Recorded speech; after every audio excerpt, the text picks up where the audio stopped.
వారానికి ఒకసారైనా నీళ్ళు ఇవ్వకుంటే ఏమి తాగేది చెప్పండి. అధికారులు ప్రజాప్రతినిధులు చెప్పండి.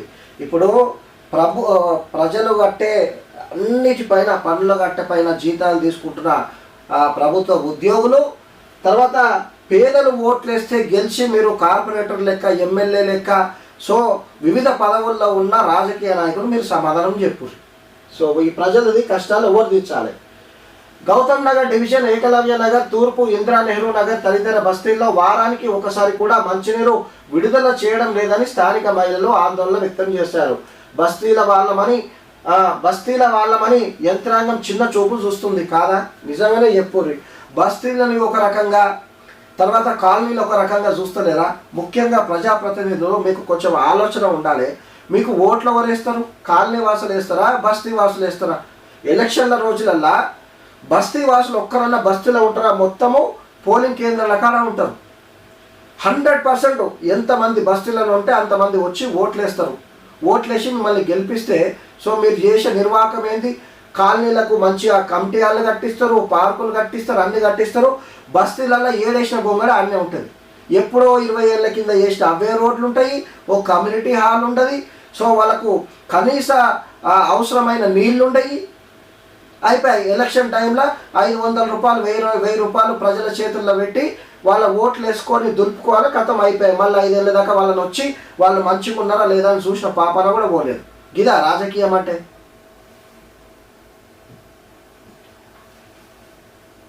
బస్తీల వాళ్ళమని యంత్రాంగం చిన్న చూపు చూస్తుందని ఆవేదన వ్యక్తం చేశారు. ఎగువ ప్రాంతంలో తమ ఇల్లు ఉండడంతో బోర్డు కూడా అందుబాటులో లేవని ప్రభుత్వం సరఫరా చేస్తున్న మంచినీటి మీదే ఆధారపడిన తమకు క్రమం తప్పకుండా నీరు విడుదల చేయాలని కోరుతూ శనివారం సాయంత్రం ఏకలవ్య నగర్లో నిరసన వ్యక్తం చేశారు. తమ సమస్యను పట్టించుకోకుంటే జలమండలి కార్యాలయం ఎదుట ధర్నా చేపడతామని పేర్కొన్నారు. ఆ రోజులు కూడా వస్తాయి. ఎందుకంటే ఫిబ్రవరి మాసంలోనే ఇంత ప్రాబ్లం ఉందంటే మార్చ్, ఏప్రిల్, మే, జూన్ ఎట్లా గడుస్తుంది? ఇప్పుడు ఇంకోటి రాజకీయ నాయకులను సూటిగా అడుగుతున్నా, ఒకసారి మీరు గుండెపైన చేసుకొని చెప్పుర్రి. ఎలక్షన్ అప్పుడు 500 రూపాయలు 1000 రూపాయలు బిర్యానీలు తినిపించుకుంటా, మందు తాగిపించుకుంటా కోట్ల రూపాయలు ఖర్చు చేస్తారు కదా మీరు గెలవనికి. అవేవో పైసలు అట్లా ఖర్చు పెట్టే బదులు ప్రజలకు ఇక్కడ ఒక బోరు సొంతంగా మీ పైసలతో బోర్ వేపించచ్చు కదా. బోర్ వేసు కాదు, ఇక్కడ బోర్ ఖరాబ్ అయితే కూడా అది ఏది వాటర్ వర్క్స్ నుంచో జిహెచ్ఎంసీ నుంచో అది 5000 10,000 వాడికి వచ్చినాక కూడా వీళ్ళు పనిచేయరు. అదే ఇప్పుడు ఎలక్షన్స్ రానిప్పుడు మళ్ళీ చూడాలి, 1 కోటి రూపాయలు కాదు 5 కోట్లైనా ఖర్చు పెడతారు గెలవనికి.